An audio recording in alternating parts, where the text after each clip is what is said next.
Bonjour à tous et bienvenue sur boursicoté.com pour cette nouvelle analyse technique Forex et matières premières avec une paire de devises euro-dollar donc qui confirme l'orientation haussière que je vous présente depuis maintenant quelques temps puisque l'on oscillait ici bien entre des contacts bande de Bollinger supérieure et la moyenne mobile 20 exponentielle qui a bien agi ici comme un support dynamique de cette tendance. Depuis la rupture des 1.1820 on avait cet objectif des 1.1890 et donc nous avons des signaux relativement intéressants qui pourraient apparaître puisque cette zone des 1.1890 elle est majeure et vous voyez que l'on a de nombreuses oscillations autour de celle-ci et que en cas de rupture on aurait des signaux haussiers très importants qui apparaîtraient puisque l'on pourrait en cas de rupture valider des mouvements qui auraient comme objectif ici des retours possibles sur la zone des 1.21 voire même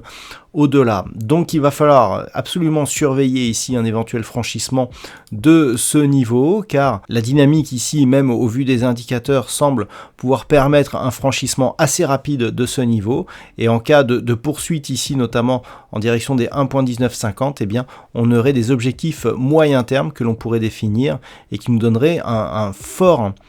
potentiel haussier sur cette paire de devises. Et on est sur une configuration assez proche sur la paire de devises livre sterling contre dollar américain puisque cette zone ici des 1.3880 elle est en train de céder, on peut le voir cette zone donc que j'ai déplacée assez récemment elle est en train de casser et là aussi on avait des configurations qui nous donnaient des signaux assez intéressants dans le sens où cette zone qui est majeure en cas de rupture nous ouvre des perspectives haussières là aussi assez intéressantes puisqu'on est sur des objectifs à plus de 200 pips qui nous mènerait donc sur des objectifs proches des 1.41. Donc pour l'instant, on surveillera ici un éventuel franchissement de cette zone des 1.3880, auquel cas nous aurions un objectif de retour assez rapide potentiellement sur la zone ici des 1.40 et je rappelle que ce niveau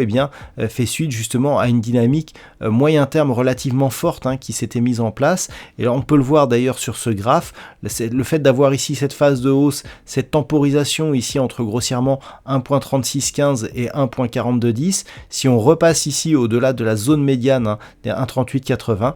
on se retrouvera dans le haut du range moyen-long terme pour remettre un petit peu de pression haussière donc sur cette paire de devises. Donc c'est un élément à surveiller que ce franchissement ici d'un 1.3880. Donc je rappelle l'objectif 1.40 si ce franchissement était validé.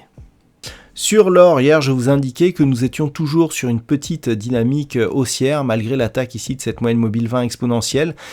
Ça a été confirmé aujourd'hui. Alors, on a bien été aidé par l'affaiblissement du dollar suite à la diffusion du NFP, mais on arrive ici sur cette zone que je vous présentais, zone d'objectif des 1830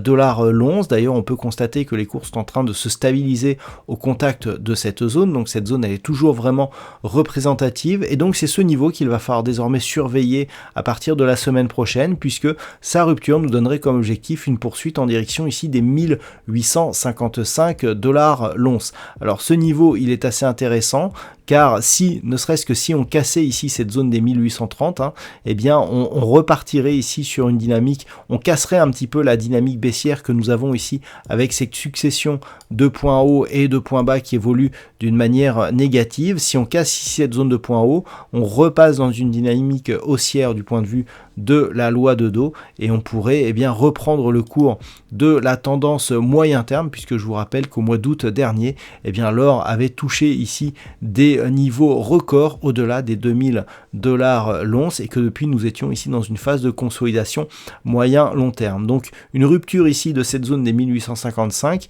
si elle était précédé bien entendu par une cassure ici de cette zone intermédiaire des 1830, remettrait le sens de l'évolution moyen terme dans le sens de la hausse. Et puis on termine avec le WTI qui est quelque part l'actif qui profite le moins de la baisse du dollar puisque hier déjà nous avions un contact avec la zone des 70.40. On avait une petite phase de consolidation sous l'impact de la diffusion du NFP. On est revenu à proximité de ce niveau mais sans parvenir à le dépasser et au contraire on revient même sur la moyenne mobile 20 exponentielle sur la zone ici des 69 dollars le baril. Alors on reste malgré tout sur une une dynamique haussière. D'un point de vue moyen terme, si on repassait ici au-delà de cette zone des 70.40, eh bien on remettrait un petit peu de pression haussière donc sur l'évolution du WTI. D'ailleurs, nous pouvons remarquer qu'actuellement, eh bien si on trace ici des points de contact sur les deux premières zones de points hauts ici, assez proche de celle-ci, on est quasiment sur la zone que l'on a testée aujourd'hui. Donc il va falloir surveiller ici un éventuel franchissement de cette zone des 70.40 la semaine prochaine, car un franchissement de ce niveau nous ferait sortir de cette phase de consolidation ici moyen terme dans laquelle nous sommes depuis la fin du mois de juin. Donc à surveiller 70.40 la semaine prochaine, une rupture éventuelle ici alors de cette zone intermédiaire des 69.20 doublée ici par une cassure de cette zone intermédiaire des 67$ le baril invaliderait ce scénario plutôt haussier. Voilà donc ce que l'on peut dire sur cette analyse technique Forex et matières premières. Passez un bon week-end et on se retrouve dès la semaine prochaine pour d'autres analyses techniques, toujours sur le site boursicoté.com.